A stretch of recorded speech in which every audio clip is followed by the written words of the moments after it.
Guys, class start करने से पहले आप लोगों के लिए एक इम्पोर्टेंट मैसेज। यदि आप यूपी टीजीटी की तैयारी कर रहे हैं और किसी ऐसी बुक की तलाश में हैं जो आपको बाइलिंगुअल मिले, मतलब वो बुक आप लोगों के लिए हिंदी और इंग्लिश दोनों में लिखी गई हो, तो दोस्तों हम लोगों ने एक बुक को पब्लिश कराया है जिसका नाम है Panacea, A comprehensive book for TGT English.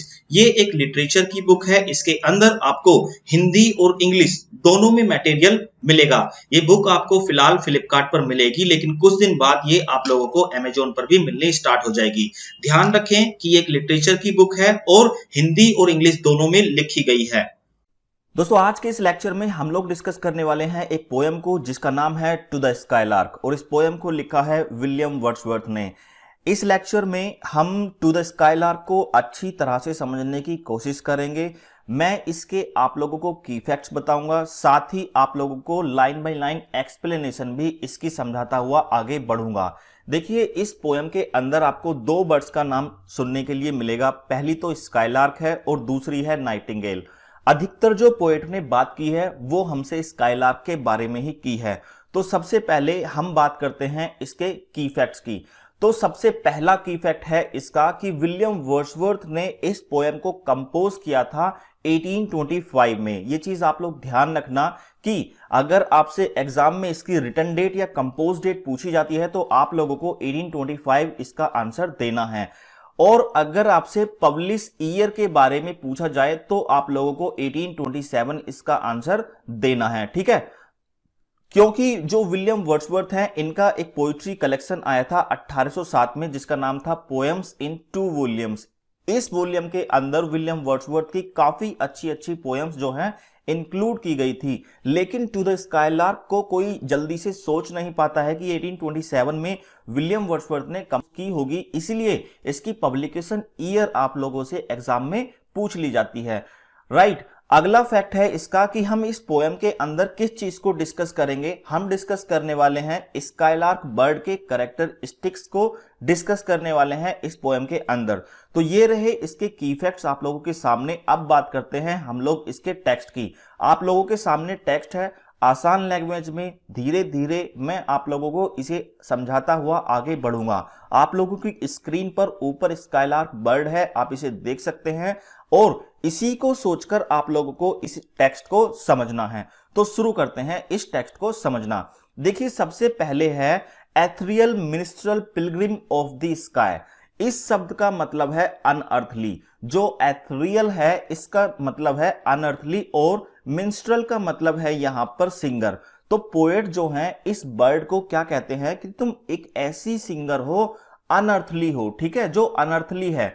मतलब ये जो बर्ड है स्काईलार्क, ये जमीन पर रहकर नहीं गाती है, ये आसमान में जाकर गाती है। इसीलिए पोएट ने इस बर्ड को कहा है पिलग्रिम ऑफ द स्काई, कि तुम तीर्थ यात्री हो। कहां के? स्काई के, कि तुम आकाश में जाकर गाती हो, इसीलिए तुम कहां की तीर्थ यात्री हो? स्काई की तीर्थ यात्री हो।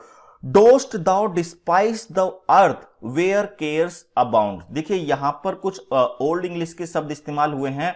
डोस्ट का मतलब यहां पर है डू, और दाओ का मतलब है यहां पर यू, और डिस्पाइस का मतलब है यहां पर हेट, ठीक है। तो पोएट जो है इस बर्ड से एक क्वेश्चन करते हैं, do you hate the earth. देखिए, यहां पर अगर मैं क्वेश्चन मार्क लगा दूं तो ये क्वेश्चन तैयार हो गया आपका, do you hate the earth.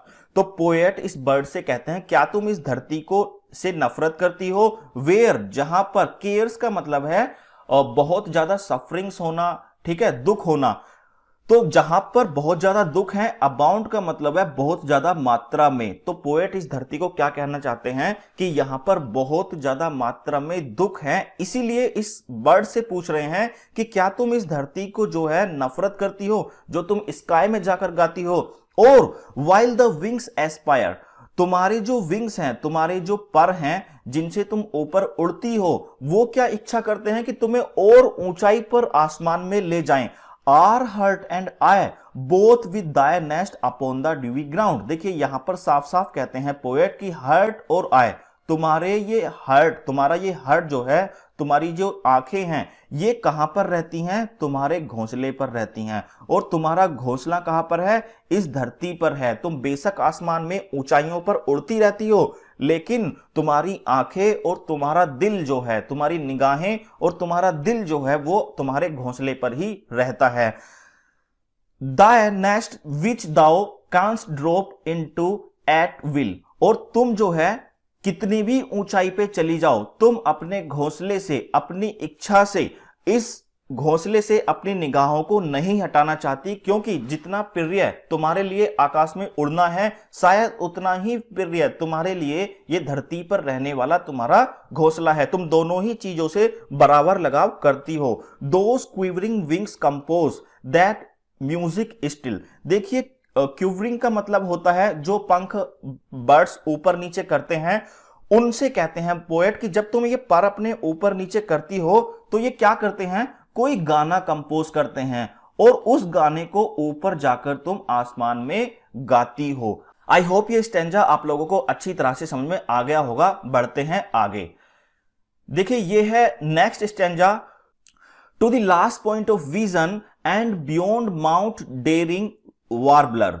यहां पर पोएट कहते हैं इस बर्ड को कि तुम कभी कभी उड़ती उड़ती आसमान में इतनी ऊंचाई पर पहुंच जाती हो कि हम जमीन से बस तुम्हें देख ही पाते हैं, और आकाश से तुम अपने इस नेक्स्ट को, तुम अपने इस घोंसले को तुम भी देख पाती हो, और कभी कभी तो तुम कहां चली जाती हो, बियॉन्ड चली जाती हो, मतलब इस विजन से भी परे चली जाती हो। तुम्हें देखना मुमकिन नहीं होता, तुम कहां चली जाती हो, बियॉन्ड माउंट चली जाती हो, तुम पर्वतों के दूसरी तरफ चली जाती हो। तो तुम क्या हो, डेयरिंग हो, तुम बहुत ही ज्यादा साहसी हो, और क्या हो, वार्बलर हो। वार्बलर मतलब सिंगर हो, तुम एक साहसी सिंगर हो जो गाते गाते इतनी ऊंचाई पर पहुंच जाता है कि कभी तो तुम्हें हम देख पाते हैं और कभी कभी तो तुम्हें देख भी नहीं पाते हैं। That love prompted strain.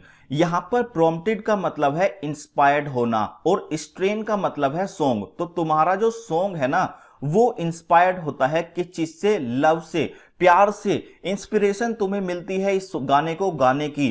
Twixt the and दाइन ए नेवर फेलिंग बाउंड। देखिए, ट्विक्स्ट का मतलब होता है बिटवीन, दी का मतलब है यू, और दाइन का मतलब है योर नेस्ट। तुम्हारे बीच में और तुम्हारे इस घोंसले के बीच में एक ऐसा संबंध है, एक नेवर फेलिंग बॉन्ड है, मतलब एक ऐसा संबंध है जो कभी भी टूटता नहीं है। जो तुम कितनी भी आकाश में ऊंचाई पर चली जाओ, लेकिन तुम्हारी निगाहें क्या करेंगी, जमीन पर जो तुम्हारा घोंसला है, जो तुम्हारा नेस्ट है, उसके लिए तुम्हारा प्यार, उसके लिए तुम्हारा हर्ट और तुम्हारी आय जमीन पर ही रहती हैं। Thrills not the less the bosom of the plain. देखिए, थ्रिल्स का मतलब होता है प्यार करना या फिर रोमांस करना, ठीक है।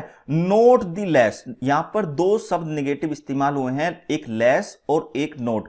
इसका मतलब है ये पॉजिटिव मीनिंग आप लोगों को दे रहे हैं, जैसे कि लिटोट्स फिगर ऑफ स्पीच में होता है, राइट। तो यहां पर कहते हैं कि तुम्हारा जो प्यार है ना, द बोजम, बोजम मतलब तुम्हारा हर्ट, ऑफ द प्लेन, वो क्या है, जमी है। प्लेन यहां पर किस बात को कहा है, जमी को कहा है। तुम बेशक आकाश में उड़ती हो, लेकिन तुम्हारा जमी के लिए भी प्यार जो है ना, वो कम नहीं है। यट माइटेस्ट दाउ सीम प्राउड प्रिविलेज, और ऐसा लगता है कि तुम्हारे पास तो कोई, प्राउड प्रिविलेज का मतलब है कोई विशेष अधिकार होना। हमें तो ऐसा लगता है कि तुम्हारे पास तो कोई विशेष अधिकार है, किस चीज का, टू सिंग, गाने का, all independent of this leafy spring, कि सारी की सारी बर्ड्स जो हैं वो स्प्रिंग सीजन में जो हैं वो गाती हैं।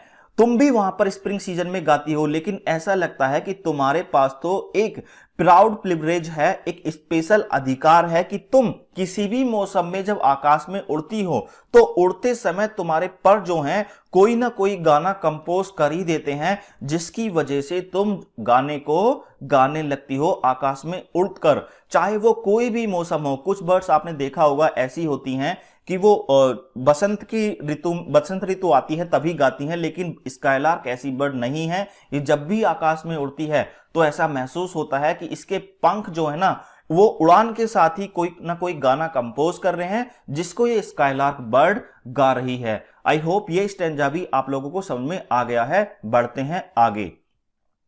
Leave to the nightingale her shady wood. देखिए, मैंने कहा था आप लोगों को कि एक बर्ड का नाम और आएगा, और वो बर्ड है नाइटिंगेल।